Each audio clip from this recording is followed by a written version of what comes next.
વૈષ્ણવ સદાચાર એટલે શું? ખ્યાલ છે કોઈને વૈષ્ણવ સદાચાર? વૈષ્ણવ એટલે શું ખ્યાલ છે કોઈને? વૈષ્ણવ, હા, ઓકે, જેના મનમાં કોઈના ભી પ્રત્યે દ્વેષ ભાવ ના હોય.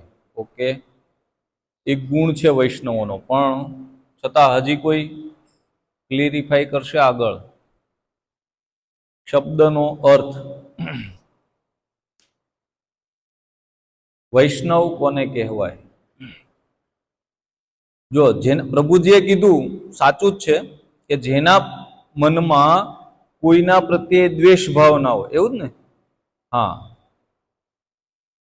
તો એક તો હાવ પાગલ માણસ હોય ને, ગાંડો, જેને કઈ ગતાગમ નથી, એના મનમાં પણ એવું જ હોય, કોઈના પ્રત્યે દ્વેષ ભાવ હોય નથી હોતો, છતાં એ વૈષ્ણવ કહેવાશે? કહેવાશે? નહીં કહેવાય, હે ને? તો વૈષ્ણવ યાની કૃષ્ણ યા વિષ્ણુ, વિષ્ણુ, હે ને? વિષ્ણુ અથવા કૃષ્ણ, અથવા કૃષ્ણ ભગવાનના જેટલા અવતારો છે જે વિષ્ણુના માધ્યમથી થાય છે, વિષ્ણુ નારાયણના માધ્યમથી જેટલા અવતારો છે એમના ભક્ત એને વૈષ્ણવ કહેવાય. સમજાય છે? વિષ્ણુ અથવા કૃષ્ણના જે ભક્તો છે, અથવા તો એના કોઈ પણ રામના ભક્તો, રામ પણ એ કોણ છે? ભગવાનના જ અવતાર છે. રામ, નૃસિંહ, વરાહ આદિ બધા જ શું છે? ભગવાનના અવતારો જ છે. તો અવતારી યા અવતાર આ બધા જ કૃષ્ણ તત્વ છે, અને એના જે ભક્ત હોય એને વૈષ્ણવ કહેવામાં આવે છે. વિષ્ણુના જે ભક્તો છે એને વૈષ્ણવ કહેવામાં આવે છે, હે ને? પણ આજકાલ તો ઘણા બધા પોતાની જાતને વૈષ્ણવ, હકીકતે એ કંઈક બીજું ને ભજી રહ્યા છે. અમુક ફલાણા ફલાણા સ્વામી, ફલાણા ફલાણા બાબા, ફલાણા ફલાણા નારાયણ, આ તે ઘણું બધું છે. પણ શાસ્ત્રોમાં જે વર્ણન છે કે આ ભગવાનના અવતાર છે, શાસ્ત્રોમાં વર્ણન છે કે આ જે તત્વ છે, આ જે નામ છે, નૃસિંહ, વરાહ, બલરામ, વામન, હે ને, રામ, કૃષ્ણ, વિષ્ણુ આદિ, તો આ જ ભગવાનના અંશો અથવા એના અવતાર છે. સમજાય છે? અને એના જે કોઈ ભક્ત હોય એને શું કહેવાય? વૈષ્ણવ, હે ને? ચૈતન્ય મહાપ્રભુ કહે છે કે અગર કોઈ વ્યક્તિ પોતાના જીવનમાં એક પણ વાર કૃષ્ણનું નામ બોલે છે, રામનું નામ બોલે છે, નૃસિંહ ભગવાનનું નામ બોલે છે, તો આ કોણ છે? વૈષ્ણવ છે, હે ને? એક પણ વાર, હે ને? તો દરેક વૈષ્ણવ છે. જેટલા લોકો વિષ્ણુ યા કૃષ્ણના સ્વરૂપને ભજી રહ્યા છે, એનું ભજન કરી રહ્યા છે, એની ભક્તિ કરી રહ્યા છે, એ બધા વૈષ્ણવ છે. બીજો શબ્દ છે સદાચાર, છે ને? સદાચાર યાની કે દેખાવથી તો હું વૈષ્ણવ ડ્રેસ છે, વૈષ્ણવ ડ્રેસ છે, તિલક છે વૈષ્ણવ, બરોબર છે, શિખા છે, કંઠી માળા છે, દેખાવથી તો હું વૈષ્ણવ છું, પણ આચરણથી પણ વૈષ્ણવ હોવું જરૂરી છે, હે ને? દેખાવથી સાધુ થઈ જવું એ કાંઈ સાધુતાનું ગુણ ના કહેવાય. સમજાય છે? રાવણ જ્યારે સીતા માતાનું અપહરણ કરવા આવ્યો ત્યારે કયો વેશ ધારણ કર્યો હતો? साधु नो, है ना? पण ए साधु હતો? साधु के भेष में क्या था? वो शैतान, है ना? साधु के भेष में शैतान था. क्यों साधु का भेष बनाया?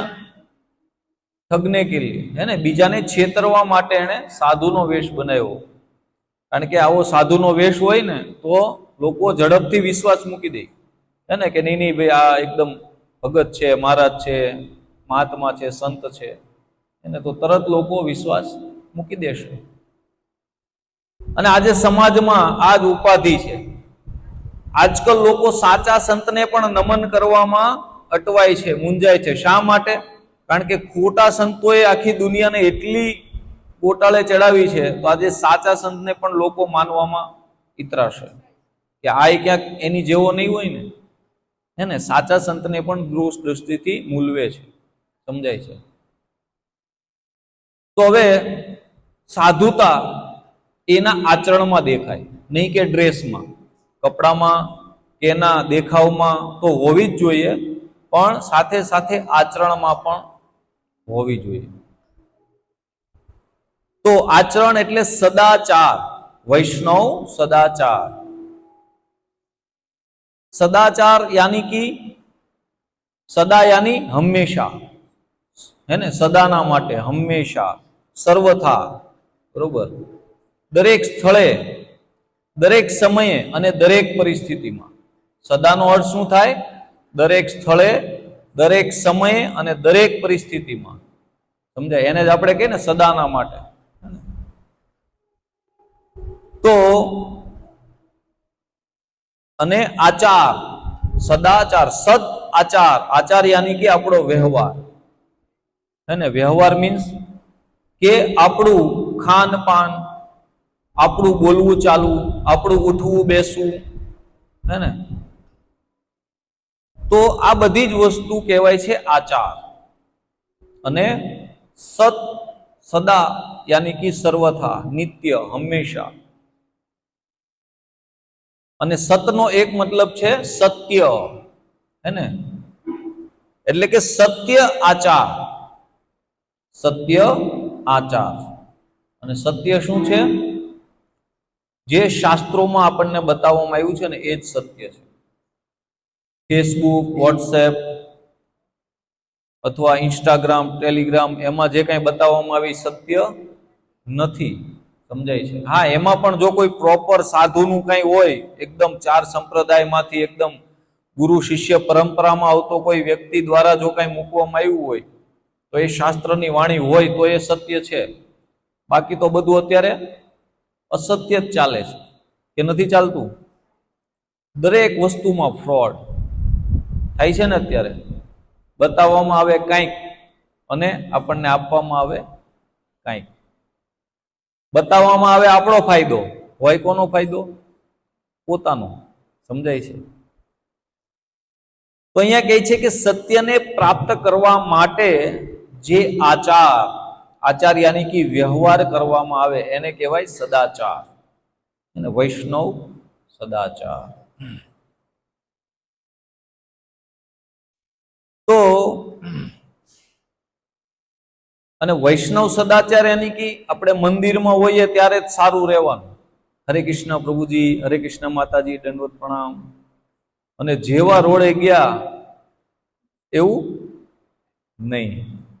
આપણે ક્યાંય પણ હોઈએ, ઘરમાં હોઈએ, ઓફિસમાં હોઈએ, મંદિરમાં હોઈએ, રોડ ઉપર હોઈએ, બસમાં હોઈએ, ટ્રેનમાં હોઈએ, ભારતમાં હોઈએ કે વિદેશમાં હોઈએ, હે ને? ચાહે ગમે તે જગ્યાએ હોઈએ, ગમે તે સ્થાનમાં, પણ આપણો વ્યવહાર કેવો જોઈએ? એક જ સરખો હોવો જોઈએ, નહીં કે અહીંયા અલગ ને અહીંયા અલગ, સમજાય છે?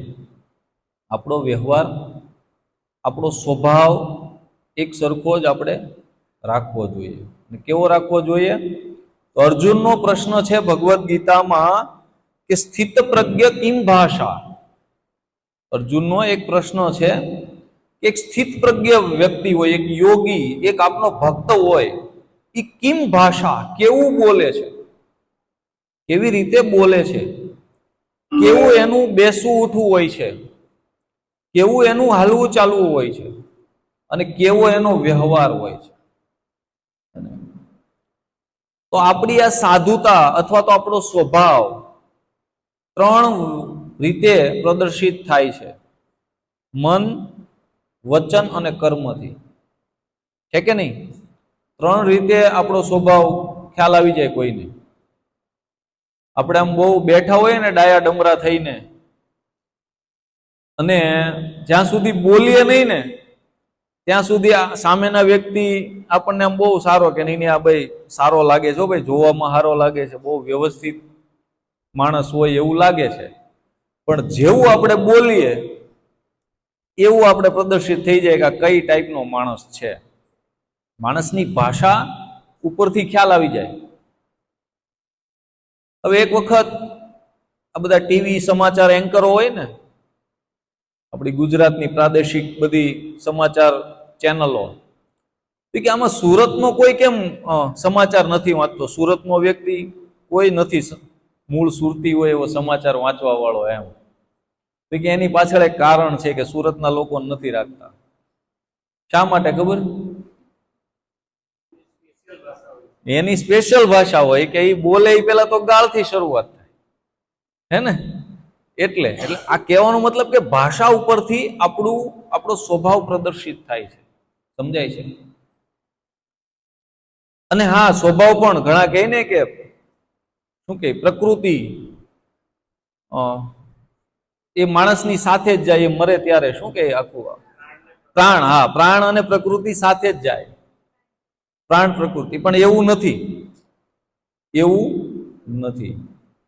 જેવા લોકોની સાથે રહીએ ને એવી આપણી પ્રકૃતિ બને.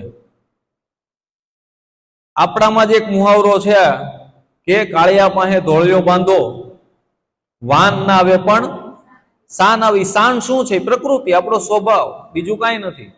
શાન એ શું છે? આપણી પ્રકૃતિ, આપણો સ્વભાવ. એકબીજાનો કલર નહીં ચડે પણ સ્વભાવ ચડશે. સમજાય છે? તો ગમે ત્યાં હોઈએ પણ આપણો જે સ્વભાવ એ આપણે એક સરખો રાખવો. સારો હોય તો, ખરાબ હોય તો નહીં. પાછો ખરાબ હોય તો નહીં. આપણે તો બહાર રોડ ઉપર એવા, મંદિરમાં એવા, એવું નહીં, હે ને? પણ સૌ પ્રથમ તો આપણે વૈષ્ણવો સાથે રહીને આપણા સ્વભાવને ડેવલપ કરવાનો છે. એની માટે જ આ બુક છે આખી, વૈષ્ણવ સદાચાર. બહુ સુંદર બુક છે. આપણે જેમ ધીમે ધીમે લેશું એમ, જો તમારે પણ હકીકતે તો આ બુક બધા પાસે હોવી જોઈએ. અને જ્યારે આ બુક અહીંથી ચલાવવામાં આવે છે ત્યારે બધાનું અંદર ધ્યાન હોવું જોઈએ, એવું હોવું જોઈએ. પણ આપણે બધા થોડા ન્યૂ કમર છીએ, તો મને એવું લાગ્યું કે થોડા અંશમાં પણ આ વૈષ્ણવ સદાચાર આપણા માટે લેવો જ જરૂરી છે. પ્રભુપાદજી કહે છે કે એક વૈષ્ણવને દર 2 વર્ષે આ બુકનો કોર્સ કરવો જોઈએ. 10 દિવસનો કોર્સ છે, 28 કલાકનો. તો કહે છે કે દર 2 વર્ષે દરેક વૈષ્ણવે, મને એમ લાગે કે ના હવે હું તો 10 વર્ષથી છું, 15 વર્ષથી ઇસ્કોનમાં છું, મને બધી જ ખબર, મારે હું કામ વળી કોર્સ કરવો જોઈએ? દરેક વૈષ્ણવને દર 2 વર્ષે આ કોર્સ કરવો જરૂરી છે.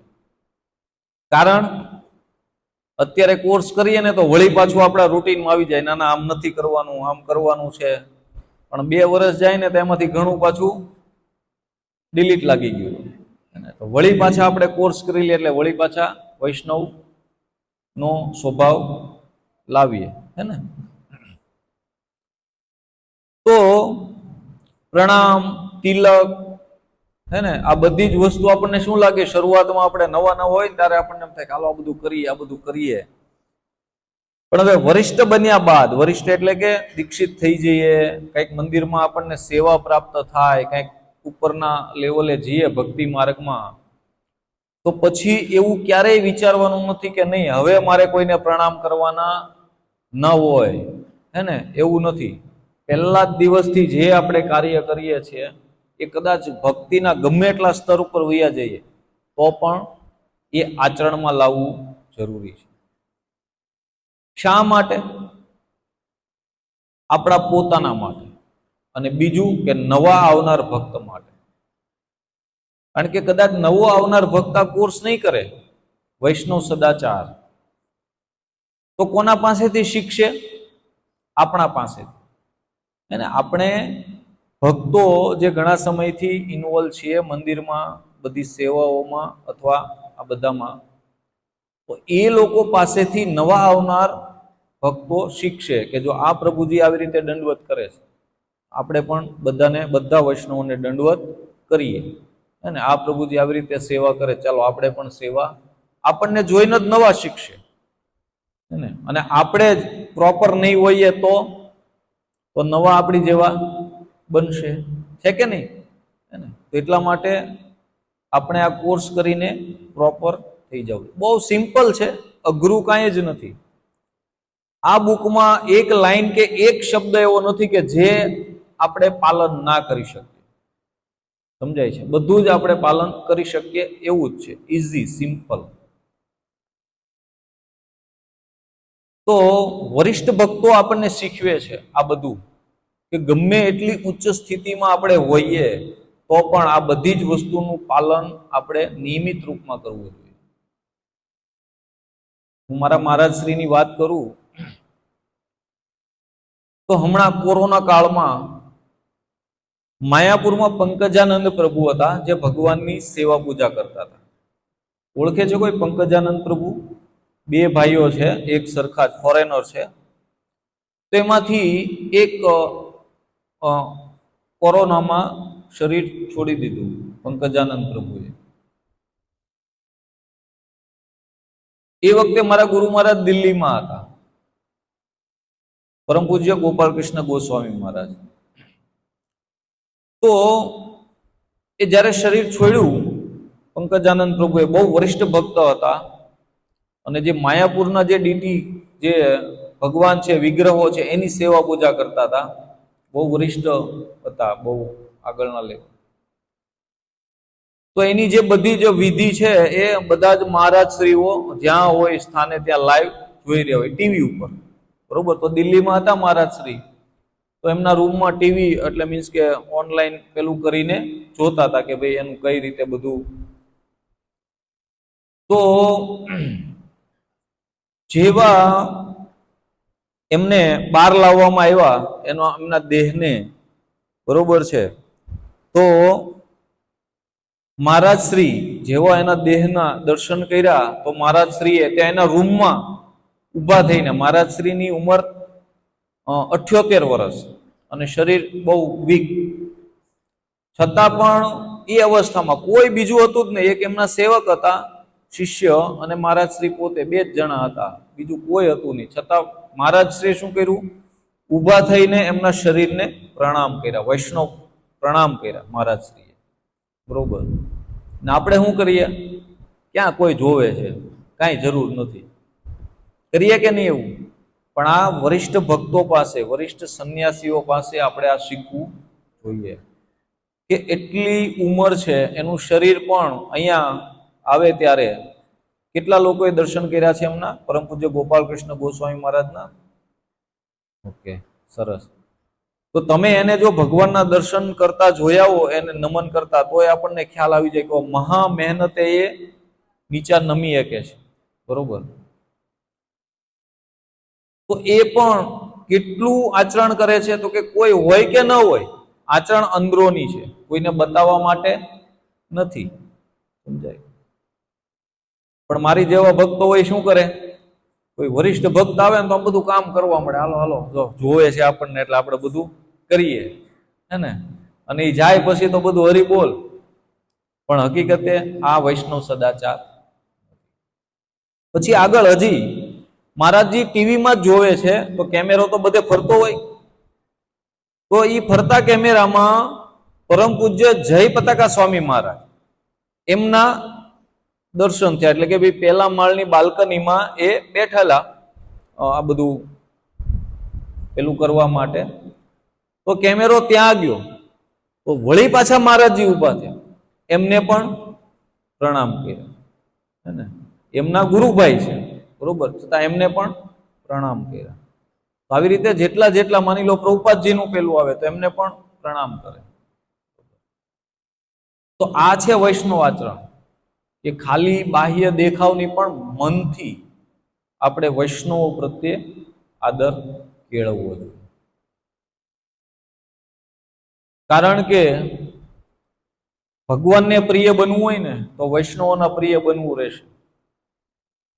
કારણ કે ભગવાનને કોણ પ્રિય છે? વૈષ્ણવો. અને જે વૈષ્ણવોની સેવા કરે એ ભગવાનને ઓર પ્રિય બને. સમજાય છે? તો પ્રભુપાદજી કહે છે વૈષ્ણવ સદાચારના એક લેક્ચરમાં કે મારા શિષ્યો શેના માટે જાણીતા હોવા જોઈએ? વૈષ્ણવતા, એટલે વૈષ્ણવ સદાચાર માટે જાણીતા હોવા જોઈએ, હે ને? અને પ્રભુપાદજીના શબ્દોમાં કહીએ તો perfect gentleman. Perfect gentleman. Gentleman એટલે એવું નહીં કે સૂટ બૂટ ને એકદમ આમ હીરો જેવો હોય એને જેન્ટલમેન નહીં. જેન્ટલમેન યાની કે સજ્જન. આપણે કહીએ ને સજ્જન, ને તો સજ્જન. સજ્જન યાની કે જે સત્યનું પાલન કરે છે એ જન, એ મનુષ્ય, એને કહેવાય સજ્જન. તો એટલે કે પરફેક્ટ જેન્ટલમેન. તો આવા સજ્જન વ્યક્તિથી પ્રભુપાદ કહે છે કે મારા શિષ્યો ઓળખાશે, અને હકીકતે ઓળખાય છે. આજે ખાલી ઇસ્કોન સમાજમાં જ નહીં, પણ વૃંદાવનમાં તો બહુ બધા અલગ અલગ છે ભક્તો, સંતો. તે બધા સંતોમાં પણ આજે પ્રભુપાદજીની બહુ ઉપરના લેવલે, મીન્સ કે બહુ જ એની ખ્યાતિ છે પ્રભુપાદજીની. કારણ કે જે કોઈ નથી કરી શક્યું એવું કાર્ય પ્રભુપાદજીએ કર્યું છે. આખી દુનિયામાં કૃષ્ણ ભાવનાનો પ્રચાર કર્યો છે ને. આખી દુનિયામાં કૃષ્ણ ભાવનાનો પ્રચાર કર્યો છે, એટલા માટે બધા જ સંતોમાં પણ પ્રભુપાદજી આદરણીય છે, અને બધા જ એને એકદમ સન્માનથી એમને યાદ કરે છે, અને એના શિષ્યોને પણ એટલું સન્માન આપે છે. કોને લીધે? પ્રભુપાદજીને લીધે.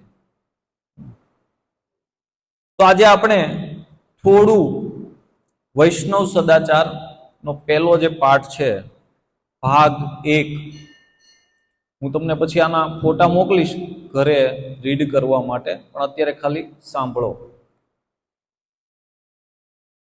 વૈષ્ણવ સદાચાર કા મહત્વ. હિન્દીમાં આ છે તો હિન્દીમાં બોલીશ તો ચાલશે? બધાને સમજાય છે? કોણ એવું છે જે હિન્દી નહીં સમજી શકે? હાથ ઊંચો કરે. समझा ना बदन? ओके. तो यहां पे बताया गया है वैष्णव सदाचार संबंधित यह पुस्तिका, जो ये पुस्तिका है कहां से लिया गया है ये सब मटेरियल? भक्ति रसामृत सिंधु नामक ग्रंथ, भक्ति रसामृत सिंधु नामक ग्रंथ में और उपदेशामृत में और श्रील प्रभुपाद जी द्वारा जो लिखित ग्रंथ है, पुस्तकें है, उनके पत्रों और उनके प्रवचनों में से ये बुक ली गई है. इसमें सब डिटेल कहां से ली गई है? ये सब ग्रंथों से या प्रभुपाद जी के प्रवचनों से या उसके लिखे हुए पत्रों से. भगवान श्री चैतन्य महाप्रभु, जानते हो ना आप सब भगवान को, चैतन्य महाप्रभु को, है ना?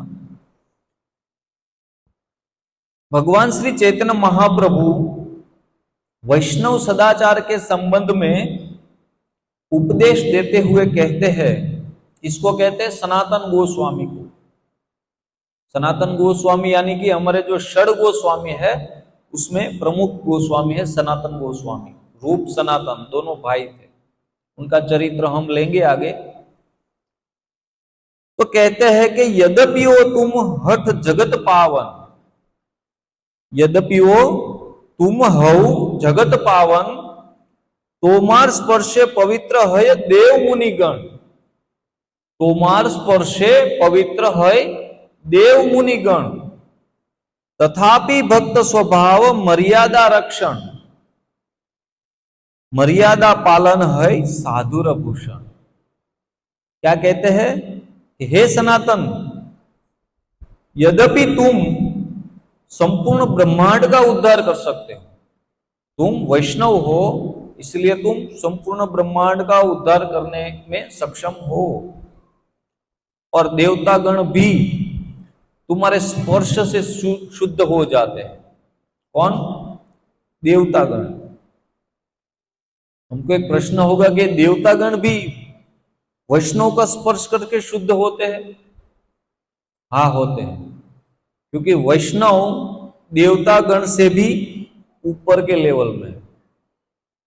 जानते हो, वैष्णव देवता जो लोग हैं, इंद्र, ब्रह्मा आदि, जो वरुण आदि जो देवता लोग हैं, उससे भी ऊपर है वैष्णव. तो वैष्णव यानी कि जो सही मायने में वैष्णव है ना. हम तो ट्राई कर रहे हैं बनने की, लेकिन जो सही मायने में वैष्णव है वो क्या करते हैं, देवताओं को भी पावन कर देते हैं, है ना। फिर भी वैष्णव आचार का पालन एवं उनका रक्षण करना यह भक्तों का एक स्वभाव है। क्या कहते हैं कि भक्त तो सर्वथा सक्षम है, फिर भी वैष्णव आचरण का पालन एवं उनका रक्षण करना यह भक्त का एक स्वभाव है। वो अपनी वैष्णवता नहीं छोड़ते, उसका पालन नहीं छोड़ते। और वैष्णव आचार का पालन करना यह भक्त का सच्चा आभूषण। वैष्णव का आभूषण क्या है? सदाचार, है ना। आभूषण यानी कि सुंदर दिखने के लिए की चीज, है ना। हम आभूषण क्यों पहनते हैं? सुंदर दिखने के लिए ना। हीरो का हार, मोती का हार, सोने का हार पहनते हैं, ये वो सब बहुत कुछ चीज आती है आभूषण में। क्यों? सुंदर दिखने के लिए। लेकिन वैष्णव की सुंदरता सोने के हार से नहीं आती। किससे आती है? उसके सदाचार से। वैष्णव सदाचार से ही सुंदर दिखता है। वैष्णव चाहे कितने भी गहने पहन ले, कितने भी वो कर ले, ये कर ले, है ना, वो सुंदर नहीं दिखेगा, लेकिन उसके सदाचार से वो सुंदर दिखेगा। और वैष्णव के लिए गहना क्या है? क्या एक भजन છે क्या માતાજીને કદાચ આવડતું હોય કે તુલસી મારો હેમનો હાર, શું છે એ આખું? હા, તો શું કહે છે કે અમારે કોઈ સોના ચાંદીના ઘરેણા, હીરા જવાહરાતના ઘરેણાની જરૂર નથી। આ જે તુલસીની માળા છે ને એ જ વૈષ્ણવોનું ઘરેણું છે, હે ને। હા, એટલા માટે માતાજીઓએ બહુ આ બાજુ ઓલું ન કરું કે અમને આ લઈ દો, આ લઈ દો। તુલસીની માળા લઈ દે ને એટલે એ આપણા હેમના હાર કરતા પણ વિશેષ છે, है ना। तो सदाचार वैष्णव का गहना आभूषण है। अभी ये सनातन गोस्वामी को भगवान क्यों बता रहे हैं मालूम है? लीला है एक बार की, तब चैतन्य महाप्रभु जगन्नाथपुरी में रह रहे थे ना, और ये सनातन गोस्वामी उसके दर्शन के लिए, उसको मिलने के लिए वृंदावन से जा रहे थे पैदल। उस समय तो कोई बस, ट्रेन, प्लेन आदि का था नहीं, पैदल जा रहे थे। तो गर्मी के दिनों से पूरा शरीर उसका झुलस गया था। गर्मी में चलने के बजाय पूरे शरीर में फूले, क्या बोलते हैं આપણે કહીએ ને કે पुडला થઈ ગયા था। अने उसमें क्या था? रसी, पस भर गया था। वो जो फूले थे उसमें पस भर गया था, रसी हो गया था, है ना। और उसी हालत में ये जगन्नाथपुरी पहुंचे। तो अभी बहुत शोभमय स्थिति में थे कि अभी मैं भगवान के सामने जाऊंगा, ऐसी हालत में भगवान मुझे देखेंगे, भगवान भी अपवित्र होंगे और वो मुझे आलिंगन करेंगे, तो वो भी ये शरीर को, इतना जो गंदा शरीर है उसको आलिंगन करेंगे, है ना। तो ये संकोच दिखा रहे थे, संकोच में पड़ गए थे। तो भी वो आए, जहां पे वो ठहरे थे वहां से महाप्रभु तब रह रहे थे टोटा गोपीनाथ मंदिर में। टोटा गोपीनाथ देखा है किसी ने? टोटा गोपीनाथ मंदिर देखा है? हाँ, टोटा यानी बगीचा, वहां की भाषा में टोटा यानी बगीचा। तो एक बहुत बड़ा बगीचा है और वो मंदिर है, इसलिए उसका नाम पड़ा है टोटा गोपीनाथ।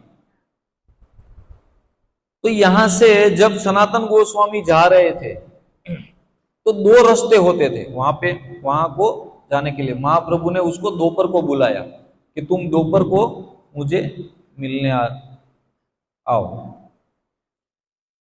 तो दोपहर में बहुत ही धूप थी, गर्मी थी। दो रास्ते थे, एक तो जो ये जगन्नाथपुरी का मंदिर है उसके द्वार के आगे होके निकलना था, और दूसरा जो समुद्र है उसके किनारे होके निकलना था, समुद्र के किनारे किनारे होके निकलना था रेत में से। तो सनातन गोस्वामी किनारे होके निकले तो दोपहर की एकदम कड़ी धूप थी और जो बालू जो रेती वो एकदम तप गई थी, तो फिर भी वो वहां से चले। तो जब महाप्रभु से मिले तो महाप्रभु उसको आलिंगन करने जा रहे थे तो सनातन गोस्वामी बोले नहीं नहीं नहीं, मेरा शरीर बहुत गंदा है, आप ऐसा मत कीजिए, आप भी अशुद्ध होगे ऐसा। तो तब महाप्रभु ये बोलते हैं उसको कि तुम कभी अशुद्ध नहीं हो सकते, तुम्हारे अंदर वैष्णव के अंदर देवताओं को भी पावन करने की शक्ति है ना, फिर भी तुमने जो वैष्णव का आचरण किया। महाप्रभु पूछे कि तुम कहां से आए, तो सनातन गोस्वामी कहते मैं जो समुद्र तट है वहां से आया। तो महाप्रभु पूछते कि ये रास्ता नजदीकी है तो वहां से क्यों नहीं आए। तो सनातन गोस्वामी बोले कि प्रभु वहां से इसलिए नहीं आया क्योंकि जो भगवान की सेवा करने जो पुजारी लोग चाहते आते वो वहीं से आते जाते, वो रोड से। अगर कहीं वो मैं उनको छू लेता या वो मुझे छू लेते तो वो अपवित्र हो जाते। ये मेरा शरीर जो पस से भरा हुआ है, तो उनको अपवित्र न करने के लिए मैं उस रास्ते से आया। तो भगवान देखे कि तुम्हारे पांव में छाले पड़ गए, पोले पड़ गए, तुम वहां से क्यों आए, तुम यहां से आओ। तो सनातन गोस्वामी ने जवाब दिया कि मैं इसलिए वहां से आया, यहां से नहीं आया। तब महाप्रभु कहते हैं कि तुम्हें स्पर्श करके तो देवी देवता भी पवित्र होते हैं, तो ये जो पंडा लोग है, पुजारी लोग है, वो अपवित्र कैसे हो सकते हैं, है ना। तो फिर भी बताते हैं कि तुमने जो वैष्णव सदाचार का जो पालन किया वही एक वैष्णव का गहना है, आभूषण है। तो इसलिए हमको बहुत अच्छी तरह से ये वैष्णव सदाचार सीखना है ना, बहुत अच्छा है। अगर हम इसका पालन करेंगे तो सबसे पहला फायदा हमको ही होगा, है ना, क्योंकि अगर हमारे स्वभाव में जो चेंजेस आता है वो हमको ही फायदा करवाएगा। बहुत सारे ऐसे भक्त हैं जिसको मैं पहचानता हूं कि पहले वो बहुत गुस्सेल थे, इतनी छोटी बात तो बहुत ज्यादा गुस्सा कर दिया, ये कह दिया, इसको ये कर दिया, वो कर दिया, है ना, बहुत बहुत गुस्सेल थे। लेकिन जैसे जैसे वो थोड़ा वैष्णव आचरण का पालन करने में सीखते गए तो उसका जो वो गुस्सेल स्वभाव है वो काफी हद तक वो ठीक हो गया, है ना। बहुत सारे फायदे हैं। आगे कहते हैं मर्यादा लंघन लोक करे उपहास, मर्यादा लंघने लोक करे उपहास, इह लोक पर लोक दुई है नाश। समझ आ रहा है क्या कहना, मर्यादा लंघन करे लोक उपहास, इह लोक पर लोक दुई है नाश। जो भी वैष्णव सदाचार का उल्लंघन करता है ना, तो क्या होता है, संपूर्ण जगत उसका उपहास करता है और इस प्रकार से वो इस लोक में और परलोक दोनों ही उसका नष्ट होता है ना, लोक और परलोक दोनों ही नष्ट हो जाता है। और क्या करते हैं लोग, उपहास करते हैं उसका, कि देखो देखो ये क्या कर रहा है, बहुत बड़ा भक्त होकर भी ये क्या किया है ना। आपको याद है किसी का ऐसा उपवास हुआ है मर्यादा का उल्लंघन करने के लिए, कोई याद आता है कोई कथा या लीला? ब्रह्मा जी ने भी एक बार ऐसा कार्य किया। वो कार्य करने के बदले में वो ब्रह्मा यानी कि सभी देवताओं के भी ऊपरी प्रमुख देवता ब्रह्मा है ना। तो ये उनके एक कार्य के बदले में उनको सभी देवताओं ने उनका उपवास किया। क्या किया था ब्रह्मा जी ने मालूम है? ब्रह्मा जी को अपनी पुत्री में मोह प्रकट हुआ। ब्रह्मा जी को अपनी पुत्री में मोह प्रकट हुआ था और उसको भोगने के लिए उसके पीछे दौड़े थे, है ना। तो उसके एक कार्य के बदले में सभी देवी देवताओं ने उसका उपवास किया कि देखो देखो ये ब्रह्मा होकर भी देखो, है ना। तो जब भी मर्यादा का उल्लंघन होगा तो इहलोक परलोक सब में हमारा क्या होगा? उपहास होगा। लेकिन ये कलयुग में उल्टी गंगा बह रही है। आज क्या हो रहा है? आज हम तिलक करके निकलेंगे, हाथ में माला झोली होगी, भगवान का नाम लेंगे तो लोग क्या कहते, देखो देखो ये अभी बड़े बड़े तिलक लगा के जा रहा है, ये अभी तो कुछ अच्छा करे तो उपवास होता है कि नहीं? और कुछ बुरा करते हैं तो रील्स बना के भेजते हैं लोगों को, देखो देखो हम ये कर रहे हैं, हम वो कर रहे हैं, है कि नहीं? लेकिन हमको इससे डरना नहीं है। हमको क्या करना है? जो शास्त्र में हमको बोला गया है वही करना है। तो इसीलिए चैतन्य महाप्रभु ने वृंदावन के जो 6 गोस्वामी है ना, वृंदावन के 6 गोस्वामी है, रूप सनातन भट्ट रघुनाथ, जीव गोपाल भट्ट दास रघुनाथ, है ना, ये 6 गोस्वामी है। उसको 5 महत्वपूर्ण उपदेश प्रदान किए। किसने? चैतन्य महाप्रभु ने। और उसी के आधार पर ये वैष्णव एटिकेट या इस्कॉन आगे बढ़ रहा है। तो उन 5 उपदेशों के आधार पर ही अंतरराष्ट्रीय कृष्ण भावनामृत संघ के बढ़ते प्रचार हेतु नियमों की रचना की गई है ना। और ये नियम नीचे बताए गए हैं। हम जो इस्कॉन में जो भक्त लोग जो भी कुछ कर रहे हैं, भक्तिमय आचरण या भक्तिमय सेवा या भक्तिमय प्रचार, वो चैतन्य महाप्रभु के द्वारा जो उपदेश दिए गए हैं उसी के अंतर्गत हो रहा है सब कुछ। तो उसमें पहला है उपदेश दिए गए हैं 6 गोस्वामी को, लेकिन ये हम पर भी लागू होते हैं। पहला है सभी शास्त्रों का सूक्ष्म रूप से अध्ययन करना है। सूक्ष्म रूप से, ऐसा नहीं कि चलो पन्ने खोल लिए और पढ़ लिए, ऐसा नहीं, है ना। सूक्ष्म रूप से एकदम जान जान के, ऐसा क्यों, वैसा क्यों, ये क्यों, वो क्यों, है ना, एकदम डिटेल में।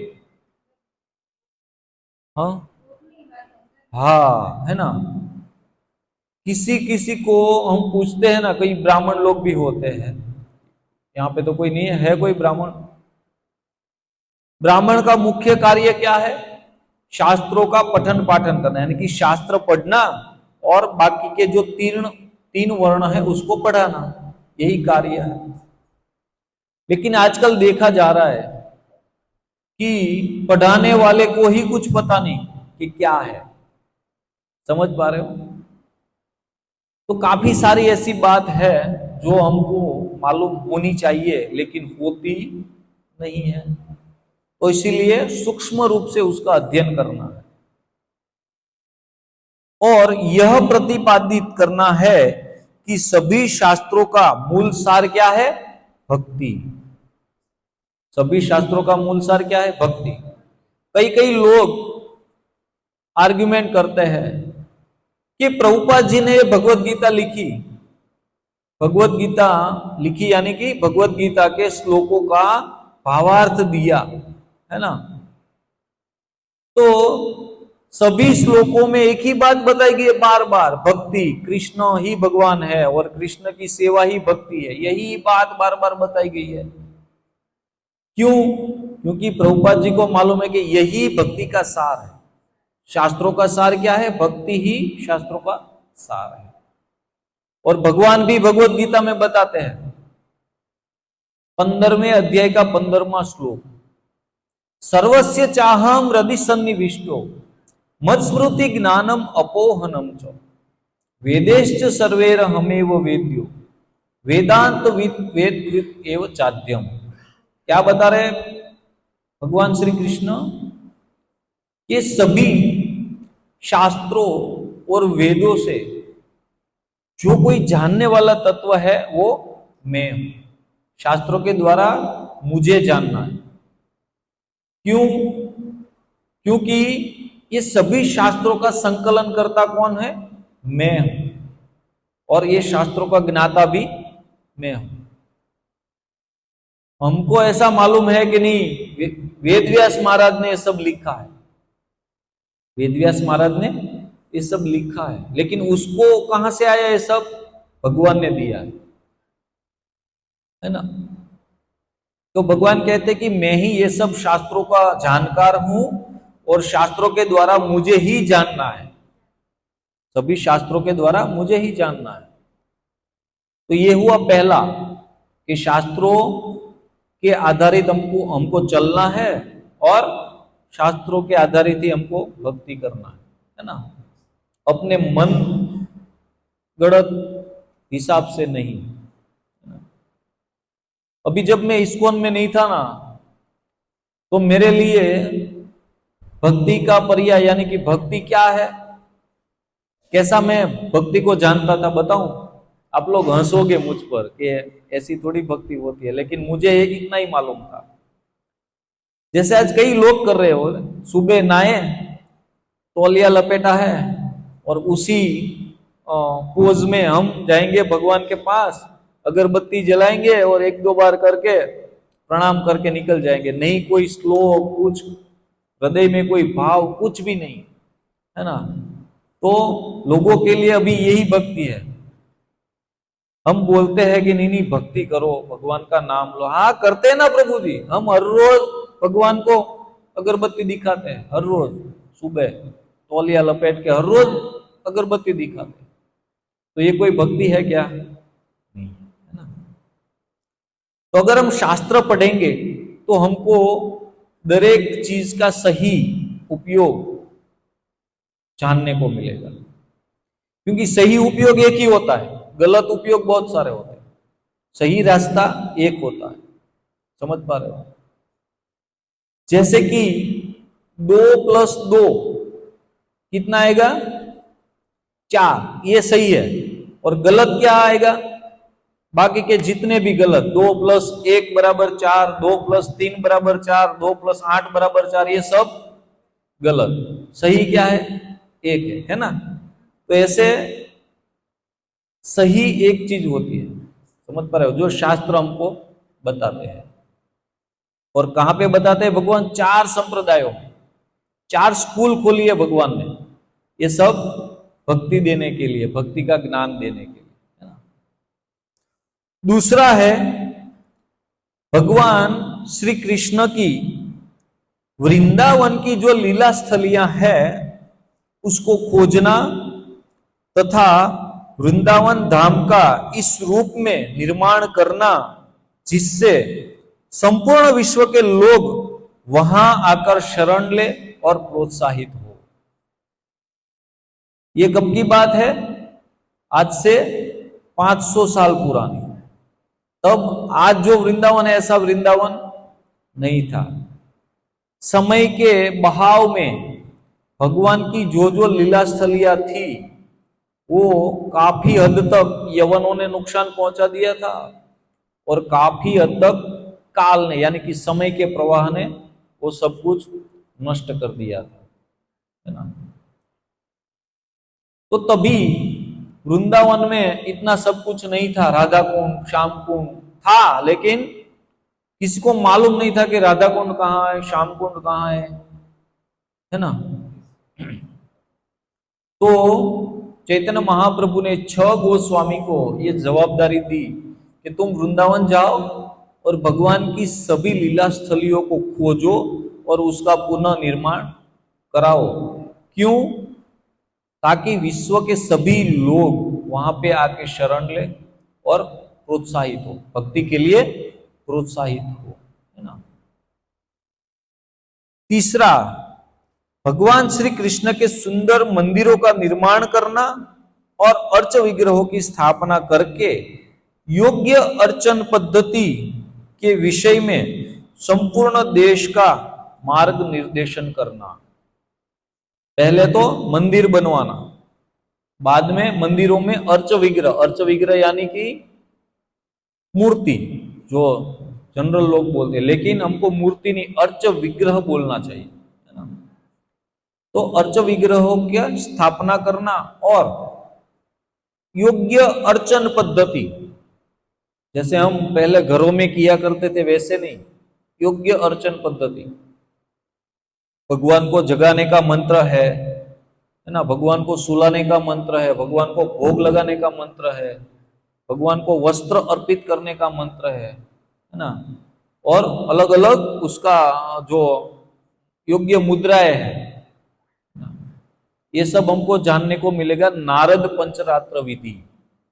इसको बहुत सारी विधि है, 2-3, जिसके आधार पर हम भगवान की सेवा कर सकते हैं। लेकिन हम जिस युगल स्वरूप की सेवा करते हैं वो नारद जी ने हमको बताई है, नारद पंचरात्र विधि, है ना। तो तीसरा है कि भगवान के मंदिरों का निर्माण करना और अर्च विग्रहों की सेवा पूजा योग्य पद्धति से करना। चौथा है हमारे लिए बहुत ही महत्वपूर्ण, अपने स्वयं के आचरण से सिखाना कि वैष्णव कैसा है। हमारे स्वयं के आचरण से हम सिखाएंगे कि वैष्णव कैसा है, तथा वैष्णवों के शिष्टाचार के उदाहरण को प्रस्तुत करना है। हम ऐसे जीवन जिए कि हम लोगों के लिए उदाहरण बन सके कि देखो ऐसे है वैष्णव, ऐसे होते हैं वैष्णव। अभी पिछले संडे की एक बात याद आ रही है, आप लोगों के साथ शेयर करना चाहूंगा। तो हम एक जगह गए थे नेचुरल, मैंने बात की थी ना कि हम डांग जा रहे हैं, है ना। तो वहां पे थोड़ा कच्ची सड़क आई, तो हमारी बस थोड़ी फंस गई वो कीचड़ में। तो हमारी कुछ जवाबदारी थी नहीं, बस वाले की जवाबदारी होती है कि बस को निकालना या फंसाना चलाना, वो सब उसी के हाथ में है। तो हम चाहते तो निकल सकते थे कि चलो अभी हम रोड पे जा रहे, तुम अपनी बस निकाल के आओ वहां पे, है ना, हम वहां पे तुम्हारा वेट कर रहे हैं। लेकिन हमने ऐसा किया नहीं। हमने क्या किया कि 15-20 लोग जो युवा थे वो लोग उन लोगों के साथ रहे और उन लोगों को पूरी हेल्प की कि वो बस निकाल के ला सके। तो शाम को वो ड्राइवर और सब लोग बता रहे थे मुझे कि आप, अगर आप लोग नहीं होते तो ये बस अभी तक वहीं की वहीं होती, हम नहीं निकाल पाते, है ना। बाकी लोग हमको ऐसे हेल्प नहीं करते, लेकिन आप लोग भक्त है, क्योंकि हम बस में कीर्तन वगैरह कर रहे थे तो उसको मालूम पड़ा कि नहीं ये लोग कुछ अलग प्रकार के, जनरल जो लोग घूमने जाते वैसे नहीं है ना। तो उन लोगों ने भी ये नोट किया कि नहीं ये लोग कुछ अच्छे हैं, बाकी लोगों से एक्स्ट्रा है कि नहीं। तो अपने आचरण से हमको सिखाना है कि एक वैष्णव कैसा होता है ना। और पांचवा है कि अपनी रचनाओं एवं उदाहरण से ये दिखाना कि वैरागी का जीवन कैसा होता है। ये किसको आज्ञा दी है? षड गोस्वामी को, और उसी के आधार पर ये ISKCON चल रहा है ना। उसी के निर्देशों के आधार पर ये मूल है, ये सब जो 5 नियम है वो मूल है ना, उसी के आधार पर ये सब चल रहा है। लेकिन मंदिर का निर्माण करवाना और वो सब तो हम शायद ना कर सके, इतने धनी नहीं है, लेकिन जहां भी मंदिर का निर्माण होता है वहां हम अपनी यथाशक्ति दे सकते हैं, है कि नहीं। लेकिन हमारे लिए क्या आता है, जो चौथा है वो हमारे लिए करने योग्य संपूर्ण, अपने स्वयं के आचरण से हम दिखाएंगे कि वैष्णव कैसे होते हैं, है ना। और कहाँ पे? मंदिर में या सभी जगह? सभी जगह, है ना। ऐसा नहीं कि मंदिर में आए तई उसी समय हम अच्छे रहेंगे, बाद में घर जाएंगे तो ये वो झगड़ा, या सोसाइटी में झगड़ा, रोड पे कुछ बोल दिया, ऐसा नहीं, है ना। क्योंकि हमने तिलक लगाया है, कंठी धारण की है, और नहीं भी की है तो भी हमारा नुकसान है ना। नहीं भी की है तो भी हमारा बुरा कर्म बन रहा है, किसी के साथ झगड़ा करके, किसी को दुख पहुंचा के, है ना। तो इसलिए वैष्णव का स्वभाव हमको बनाना है। आगे के दिनों में हम जानेंगे भगवत गीता के माध्यम से कि वैष्णव स्वभाव यानी कि वैष्णव की क्या क्या क्वालिटीज होती है ना। वैष्णव में क्या क्या होता है, क्या क्या नहीं होता, समझ पा रहे हो? तो कृष्ण भावना का सार ही है वैष्णव आचरण, है ना। अगर वैष्णव आचरण नहीं करेंगे और बहुत ही नाम जप भी कर लेंगे तो भी कुछ फायदा नहीं कर पाएंगे। क्योंकि अगर वैष्णव आचरण नहीं होगा तो क्या होगा? वैष्णव का अपराध होगा हमसे, और वैष्णव का अपराध होगा ना, तब चाहे कितने भी जन्मों की भक्ति होगी ना, वो भी नाश हो जाएगी। क्योंकि भगवान कह रहे हैं कि एक बार क्या, कई बार अपने अपराधों, मेरे प्रति जो अपराध किए हैं भक्तों ने, वो मैं माफ कर दूंगा। मेरे प्रति जो भी अपराध कर रहे हो वो मैं माफ कर दूंगा, लेकिन मेरे वैष्णव के प्रति अगर कोई अपराध करोगे तो मैं कभी माफ नहीं करूंगा, है ना। तो भगवान अपने आप को गाली जो दे रहा है उसको 100 बार माफ किया कि चलो माफ किया, माफ किया, माफ किया, लेकिन वैष्णवों का एक बार भी अपराध होता है वो भगवान माफ नहीं करते। तो इसलिए वैष्णव आचरण हम अगर अपने जीवन में लाएंगे तो वैष्णव अपराध से बच सकेंगे, है ना। प्रभुपाद जी थोड़े सूत्र बता रहे हैं। क्या बता रहे हैं? पहला है भक्तों का जीवन कैसा होना चाहिए। तो प्रभुपाद जी कह रहे हैं कि सादा जीवन और उच्च विचार, है ना। सादा जीवन और उच्च विचार। तो अगर हम ये सोचे कि नहीं नहीं उल्टा कर दे तो उच्च जीवन और सादे विचार, है ना, एकदम हल्के विचार और उच्च, आजकल यही लोग जी रहे हैं। आजकल लोग क्या जी रहे हैं? विचार एकदम निम्न कक्षा के हैं, लेकिन जीवन कैसे जीना चाहते हैं? एकदम मुकेश भाई अंबानी की तरह जीना चाहते हैं, है कि नहीं? लेकिन सोच कैसी होगी? एकदम घटिया। लेकिन प्रभुपाद जी बताते नहीं, सादा जीवन जियो और उच्च विचार रखो। तो एक भक्त बोला ऐसे भी हो सकता है ना कि उच्च जीवन जिए और उच्च विचार रखे, दोनों उच्च, सादा क्यों कुछ, है ना। हो सकता है कि नहीं हो सकता है? हो सकता है, हो सकता है। जीवन भी ऊंचा और विचार भी ऊंचे हो सकता है। क्यों नहीं हो सकता माता जी? बैठे बैठे बोलिए, कोई बात नहीं।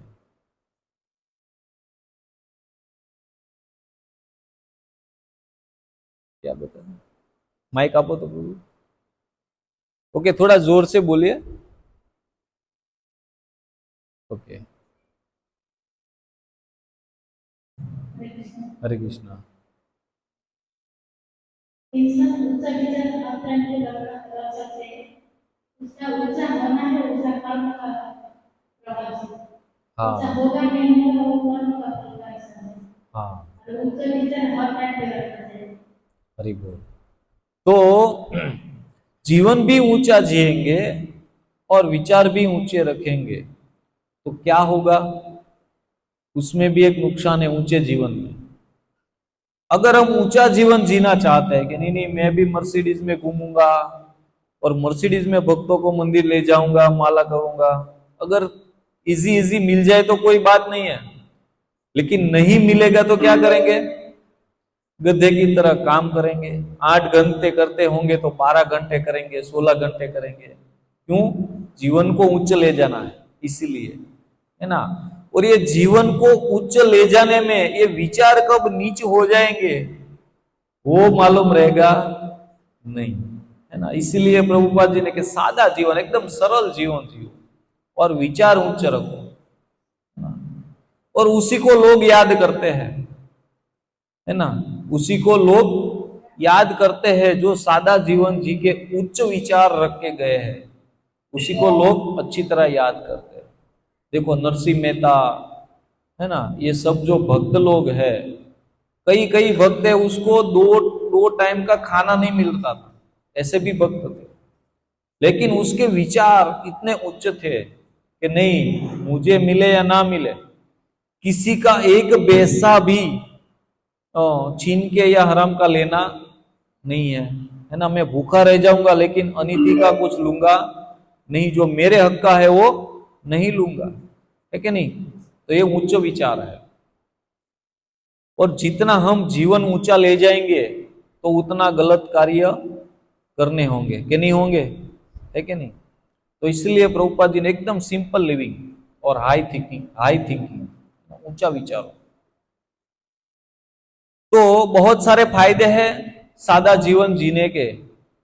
बहुत सारा धन कमाने के लिए मेहनत नहीं करनी पड़ेगी गधे की तरह, और सादा जीवन जिएंगे तो मन भी शांत रहेगा।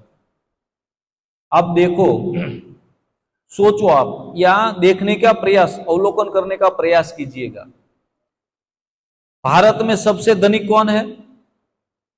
मुकेश अंबानी। उनका मन एकदम शांत होगा कि नहीं होगा? बहुत सारा धन है, होगा ना, एकदम मन से शांत कि कुछ टेंशन नहीं, कुछ कुछ परवाह नहीं, ऐसा होगा कि नहीं होगा? नहीं होगा। इतना सारा धन है फिर भी नहीं होगा, नहीं होगा। क्योंकि जितना धन होगा ना उतनी ज्यादा टेंशन कि अभी ये धन आ तो गया है लेकिन कोई न ले जाए, उसका क्या, है कि नहीं, है ना। तो इसीलिए प्रभुपाद जी एकदम सादा जीवन रखोगे ना तो कोई कोई टेंशन ही नहीं। हमारे पास क्या है तो कोई ले जाएगा, है ना। एक बार एक व्यक्ति के घर में चोर आए, एक व्यक्ति के घर में चोर आया। तो घर में तो कुछ था ही नहीं, तो वो तो लेटा हुआ था नीचे। तो चोर को कुछ मालूम नहीं है इसका घर कैसा है वैसा है। तो वो जो चोर आया ना, वो एक चादर लेके आया था कि सोचा था कि ये सब जो धन मिलेगा ना, वो जो माल मिलेगा, वो चादर में भर के वो पोटला बना के ले जाऊंगा। तो क्या किया उसने, घर के बीच में वो चादर फैला दी कि अभी एक एक वस्तु लाके डालूंगा, पैसे लाके, जवेरात लाके डालूंगा, और बाद में पूरा जब आ जाए तो गांठ लगा के निकल लूंगा झोला लेके। तो उसने बिछा दिया। तो जो घर में रह रहा था ना, वो देखा जाग के, अरे मेरे घर में तो कुछ है ही नहीं, कपड़ा लत्ता, ये कहां से आ गया बिछोना। तो वो तो सो रहा था, वहां से उठ के उसमें सो गया, जो वो चादर बिछाई थी ना उसमें सो गया। तो वो चोर पूरा घर छान मारा, एक एक कोना छान मारा, लेकिन कुछ भी हाथ नहीं लगा, कुछ था ही नहीं घर में। तो टेंशन में आ गया कि यहाँ तो कुछ नहीं है, 2 घंटे तो ऐसे ही फेल हो गए अंधेरे में। तो ठीक है, चलो दूसरा घर ढूंढते हैं। वैसे करके वो गया जहां पे चादर बिछाई थी ना, वो तो वहां पे गया तो वो चादर भी गई, क्योंकि वो सो गया था अभी ऊपर, तो अभी कैसे चादर ले, है ना। तो वो बोला कि यहाँ तो कुछ मिला तो नहीं, लेकिन अपनी चादर भी गई। ऐसे करके वो चलने लगा। तो चलने लगा ना, तो वो जो सोया था वो बोला कि बाहर से कुंडी लगा, दरवाजे में कुंडी लगा देना। तो चोर बोला कि कुंडी क्यों लगाना, जैसे मैंने बिछोना दिया वैसे कोई ओढ़ने के लिए भी दे जाएगा, तुम्हारे घर में है क्या तो वो ले जाएगा, जो भी यहां आएगा वो दे के जाएगा, लेके कुछ जाएगा नहीं। तो वैसे तो हमारे पास कुछ है, वो भगवान उसकी रक्षा करते हैं, है ना, हमको कोई टेंशन लेने की जरूरत नहीं है, लेकिन सादा जीवन रखना है। जब हमारी जरूरतें कम होगी, है ना, तो ही हम क्या कर पाएंगे, भक्ति कर पाएंगे। वरना तो कितना ये सब ताम झाम लगा के बैठे होंगे, है ना, तो कितना सारा टेंशन लगा रहेगा और वो टेंशन में भक्ति होएगी नहीं। तो भगवत कृपा से जितना मिलता है उसमें संतोष मान के हमको भक्ति में आगे बढ़ना चाहिए।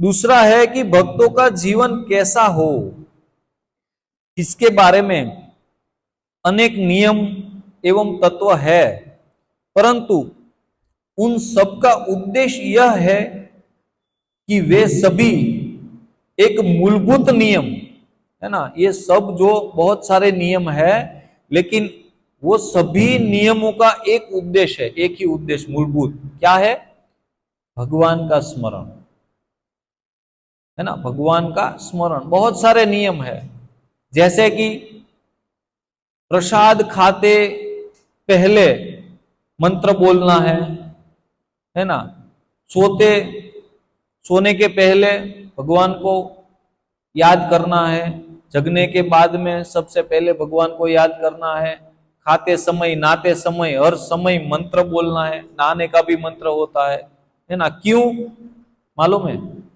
कृष्ण को याद करने के लिए, है ना। यही एक सभी नियमों का एक ही मूलभूत लक्ष्य है, भगवान का स्मरण, है ना। माला करते हैं, ये सब क्यों करते हैं, भगवान का स्मरण करने के लिए, है ना। ये प्रवचन सुनते हैं या प्रवचन देते हैं तो भी भगवान का स्मरण, है ना।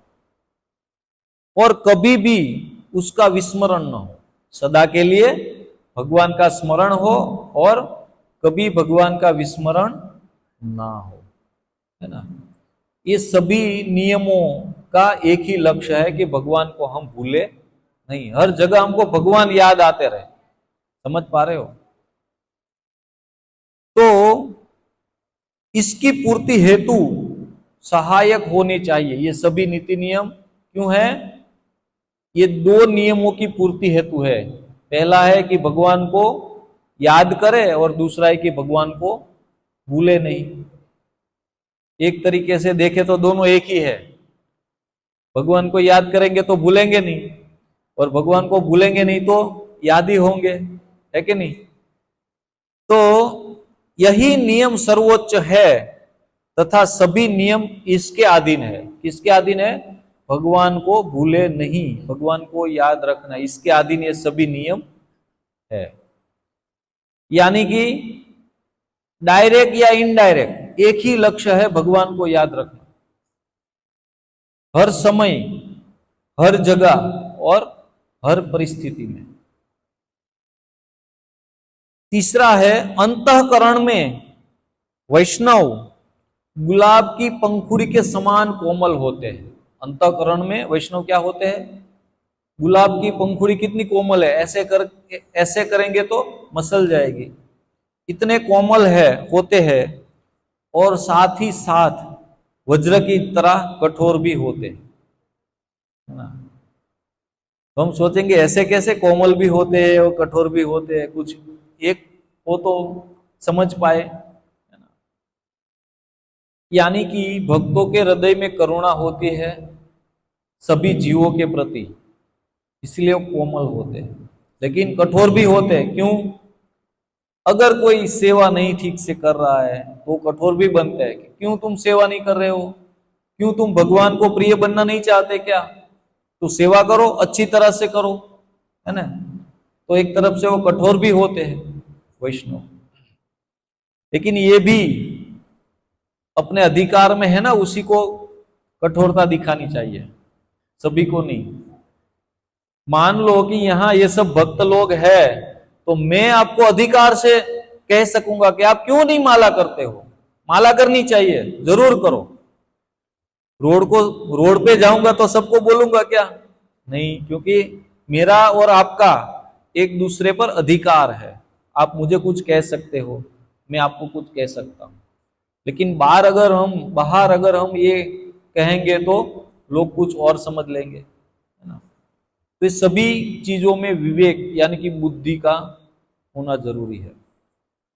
तो इस तरीके से वैष्णव कोमल भी है और कठोर भी है। तो हमको ऐसा कभी भी नहीं सोचना चाहिए कि ये वैष्णव ने मुझे डांट दिया या ये कह दिया वो कह दिया, दूसरे पल उसके हृदय में कुछ नहीं होता है ना।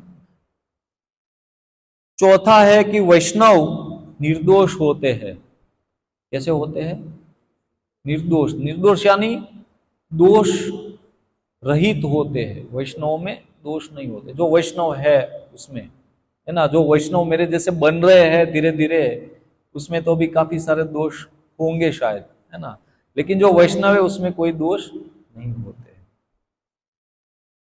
अर्थात वे कभी भी दूसरों के दोष नहीं देखते, है ना। जो कभी दूसरों के दोष नहीं देखते वो वैष्णव है ना। वैष्णव केवल दूसरों की स्तुति सुनते हैं और निंदा कभी नहीं सुनते। ये वैष्णव का स्वभाव है। क्या सुनते हैं? दूसरों की स्तुति सुनते हैं, उसकी निंदा कभी नहीं सुनते या नहीं करते। अगर सुनते नहीं तो करेंगे कैसे, है ना। तो ये वैष्णव का लक्षण है। सदाचार के बिना कोई भी सफल नहीं हो सकता। कोई भी, चाहे कितना भी भक्ति में अग्रसर हो। और कई कई उदाहरण है ना, कि सदाचार के बिना, सत आचार के बिना कोई भी कभी भक्ति में सफल नहीं हो सकता। चाहे वो कितना भी भगवान को याद कर ले, भगवान के नाम का जप कर ले। हाँ, जप करना चाहिए। क्यों? क्योंकि उससे ही वैष्णवता आएगी, उससे ही दोष दूर होंगे। लेकिन वैष्णव आचरण बहुत ही जरूरी है एक भक्त के जीवन में, है ना।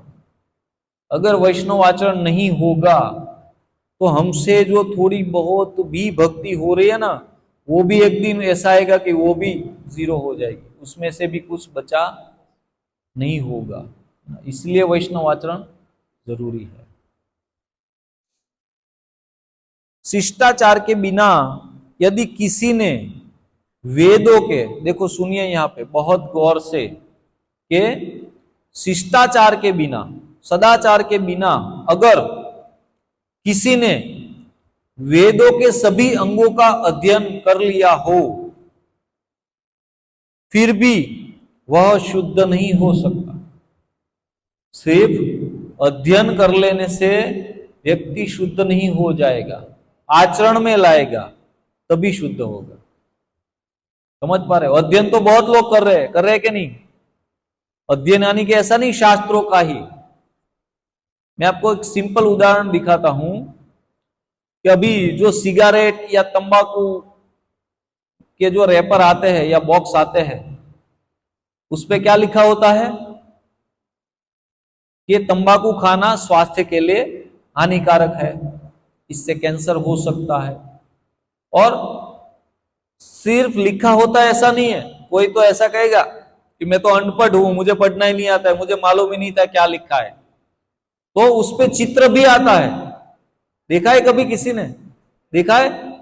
उस पे चित्र भी आता है, पूरा मुंह वो सड़ गया है पूरा मुंह, ऐसा चित्र भी लगाया होता है कि इसको खाने से ऐसा होगा, है ना। तो ये जानकारी है सभी के पास, क्या है कि तंबाकू खाने से, सिगरेट पीने से कैंसर होगा, लेकिन ये जानकारी है। आचरण में कब होगा? अगर वो छोड़ देगा तो हम बोल सकेंगे नहीं उसने आचरण किया, है ना। लेकिन कितना भी पढ़ ले, अगर आचरण में नहीं आएगा तो कोई फायदा नहीं है क्या? समझ पा रहे हो आप? तो इसीलिए सभी वेदों का अगर अध्ययन कर लिया है, वेदों को पढ़ लिया है ना, लेकिन वो वेदों के आधार पर आचरण नहीं आया तो कुछ फायदा नहीं है। समझ पा रहे हो? वेदों को पढ़ लिया, शास्त्रों को पढ़ लिया, लेकिन अगर हमने अपने जीवन में नहीं उतारा तो कोई भी फायदा नहीं है। आगे कहते हैं कि शिष्टाचार का पालन न करने वाला यदि सभी शास्त्रों में पारंगत बनता है तो भी मृत्यु के समय उसका समस्त ज्ञान नष्ट हो जाता है। शिष्टाचार का पालन न करने वाला कोई व्यक्ति अगर सभी शास्त्रों में पारंगत ऐसा वैष्णव बनता है, फिर भी वो मृत्यु के समय उसका समस्त ज्ञान कैसा हो जाएगा? नष्ट हो जाएगा, कोई उपयोग नहीं रहेगा। वैष्णव आचरण का त्याग करना निश्चित रूप से स्वयं के आध्यात्मिक जीवन का अंत करने के समान है। यानी कि वैष्णव आचरण का अगर हम त्याग करेंगे तो हमारा जो आध्यात्मिक जीवन है उसकी हत्या करने के समान है। अगर हम अपने आध्यात्मिक जीवन का नाश करना चाहते हैं तो वैष्णव आचरण नहीं करेंगे, लेकिन अगर हम अपने आध्यात्मिक जीवन को उन्नत बनाना चाहते हैं तो जरूर से वैष्णव आचरण का पालन करेंगे, है ना? क्योंकि इसी से ही भक्ति में आगे बढ़ा जा सकता है, वरना भक्ति में आगे नहीं बढ़ पाएंगे अगर हम आचरण नहीं करेंगे तो। और अच्छा आचरण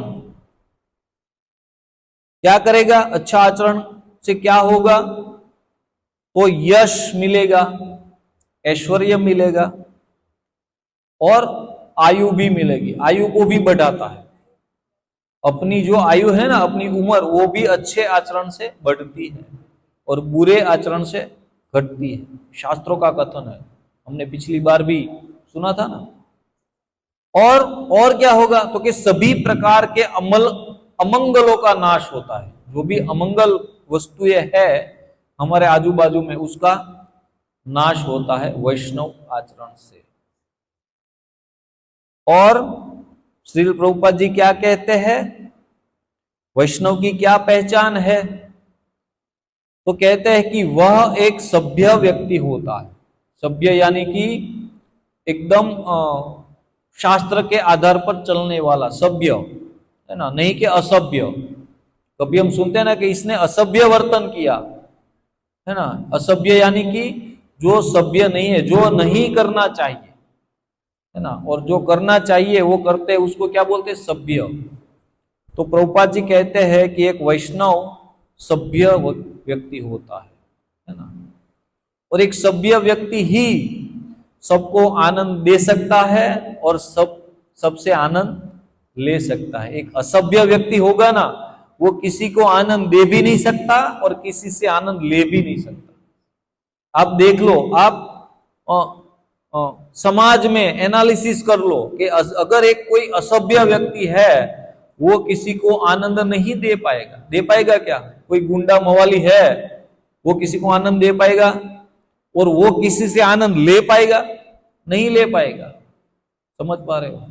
तो आनंद लेने के लिए भी क्या बनना होगा?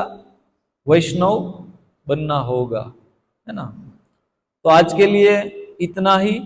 किसी का कोई प्रश्न है तो पूछ सकते हैं, अगर किसी को कुछ कहना है तो कह सकते हैं।